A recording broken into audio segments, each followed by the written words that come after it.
Good day, and welcome to this look at the lifestyle of a modern student. Today we will take you on a journey of discovery.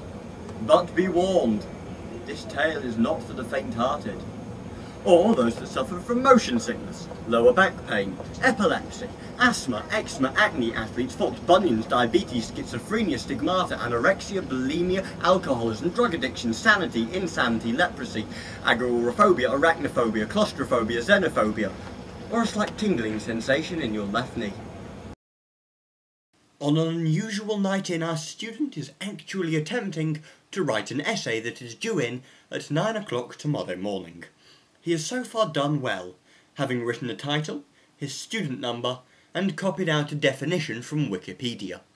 It is therefore not surprising, having done all this hard work, that he gets himself a nice refreshing glass of wine, which he hopes will stimulate his brain follicles to work more efficiently in the night to come.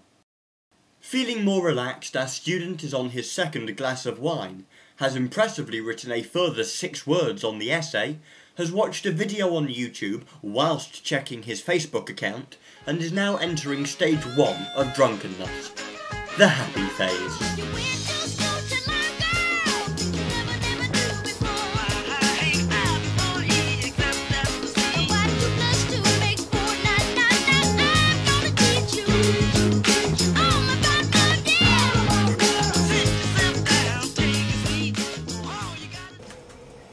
Now, having finished the wine and moved on to a can of cheap lager, the student is working more attentively, but less effectively.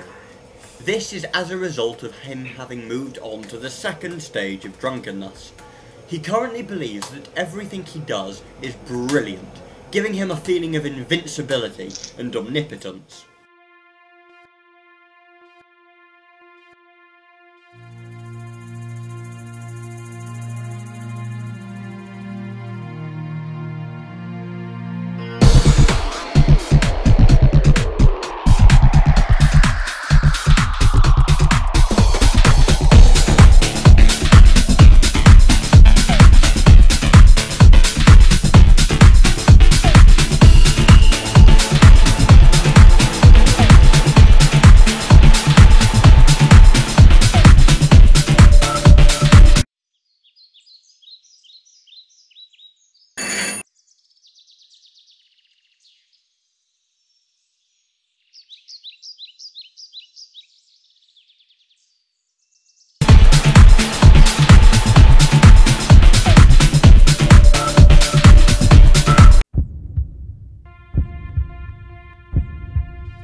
Things have progressed, and our student has now started on the vodka.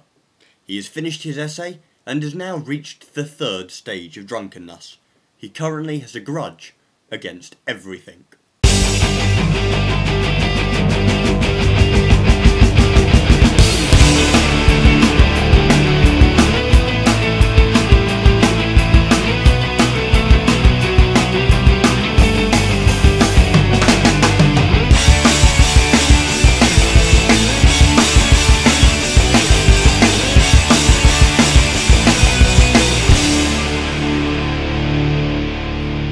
The student has now consumed a bottle of wine, 4 cans of lager, and a bottle of vodka. An unusually small amount, but hey, it is a quiet night in. He has reached the final stage of drunkenness. He is paranoid. Everything is out to get him.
Having now consumed half his body weight in alcohol, our student passes out on the floor, something which he has come to call his bed.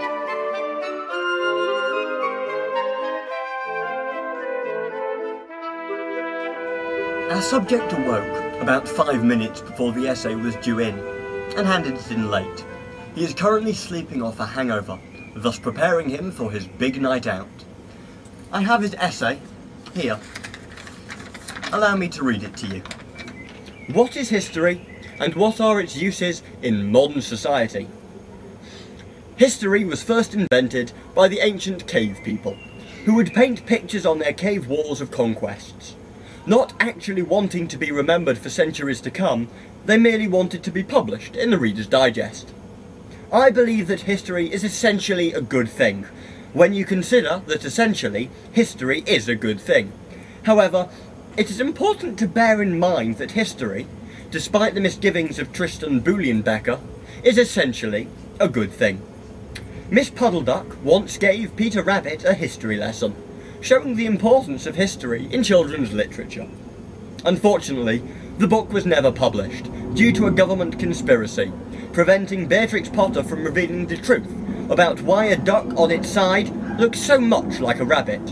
Despite this, history is essentially a good thing, which essentially explains why I study it, and essentially why it is useful in modern society, and therefore essential. Technically, cheese tends to taste less like fish on a Sunday than fish tastes like apple crumble on a Wednesday. I had pie. It was nice. I would now like to talk about